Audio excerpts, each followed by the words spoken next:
அனைவருக்கும் வணக்கம். இந்த குடலக்கத்துக்கு செய்யக்கூடிய அறுவை சிகிச்சையான ஹெர்னியா சர்ஜரியில மெஷ் அப்படின்ற விஷயத்த நிறைய பேர் கேள்விப்பட்டிருக்கோம். நிறைய பேருக்கு பாத்தீங்கன்னா அந்த மெஷ்னா என்ன, அது நம்ம வெளியிருந்து எடுத்து நம்ம உடம்புக்குள்ள வைக்கிறாங்களே, இதனால ஏதாச்சும் பிரச்சனை வருமா, அது நம்ம சாப்பிட்றது செரிமானம் அதில் பிரச்சனை ஏற்படுமா, இன்னும் ஒரு சில பேருக்கு ரொம்ப யங் அடல்ட்ஸ் சர்ஜரி பண்ணும்போது அவங்களுக்கு அதனால ஏதாச்சும் மலட்டுத்தன்மை ஏற்படுமா, ரொம்ப நாள் வலி ஏற்படுமா, அந்த மாதிரி பல்வேறு சந்தேகங்கள் இருக்கு.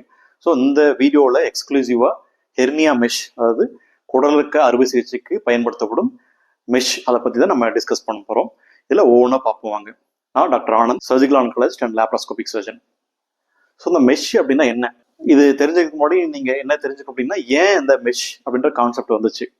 ஸோ நம்ம ஏற்கனவே டிஸ்கஸ் பண்ணது போல இந்த ஹெர்னியான்ற குடரக்கம் எதனால் ஏற்படுதுன்னு பார்த்தீங்கன்னா, அப்டமன், அதாவது வயிற்றுடைய முன்பகுதியில் உள்ள வீக் ஸ்பாட்ஸ் அல்லது வீக் பார்ட், அதாவது ஒரு துவாரமோ அல்லது ஒரு தளர்வோ ஏற்படுறதுனால அந்த இடத்துல ஒரு வீக்னஸ் ஏற்படுது.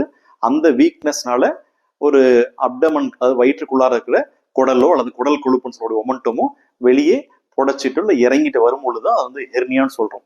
ஸோ நம்ம இதுல சர்ஜரியில் ஆப்வியஸா என்ன பண்ண போறோம், அந்த அப்டமல் கண்டென்ட்ஸ், அந்த ஹெர்னியால என்ன வெளியே வந்திருக்கோ அதை மறுபடியும் வயிற்றின் உள்பகுதியில நார்மலா இருக்கிற இடத்துல வச்சுட்டு அந்த வீக்னஸா உள்ள பகுதியை அறுவை சிகிச்சை மூலம் சரி செய்ய போறோம். ஸோ முன்னாடிலாம் என்ன பண்ணிட்டு இருந்தோம் அப்படின்னா, அந்த உடம்புல உள்ள தசைகளை மட்டுமே பயன்படுத்தி தையல்கள் போட்டு அந்த ஹெர்னியாவுக்கு அறுவை சிகிச்சை செய்யப்பட்டது. அது வந்து ஹெர்னியோ ராஃபி அப்படின்னு சொல்லுவோம். ஸோ அதுக்கப்புறம் வந்ததுதான் இந்த மெஷ் அப்படின்னு சொல்லக்கூடிய வலைகள். இதை வச்சு நம்ம சர்ஜரி செல்லும் போது அதை வந்து ஹெர்னியோ பிளாஸ்டின்னு சொல்றோம். ஸோ இந்த ஹெர்னியோ ராஃபி ஏன் ஹெர்னியோ பிளாஸ்டியா மாறுச்சு அப்படின்னு பார்த்தீங்கன்னா, நம்ம டிஸ்கஸ் பண்ண மாதிரி ஏற்கனவே வயிற்றுல உள்ள தசைகளுடைய தளர்வுனாலதான் குடலிறக்கம் ஏற்படுது.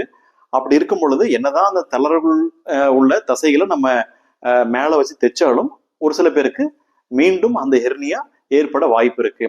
இதை அவாய்ட் பண்றதுக்கு தான் என்ன கான்செப்ட் வந்துச்சுன்னு பாத்தீங்கன்னா, அந்த தளர்வுகளை நம்ம ஸ்ட்ரென்தன் பண்ணும்போது ஹெர்னியா வராம இருக்க வாய்ப்பு இருக்குன்றதுனாலதான் அதை ஸ்ட்ரென்தன் பண்ணதுக்கு கண்டுபிடிக்கப்பட்ட இந்த ஒரு பிரத்யேகமான ஒரு விஷயம் தான் மெஷின் சொல்லக்கூடிய வலைகள்.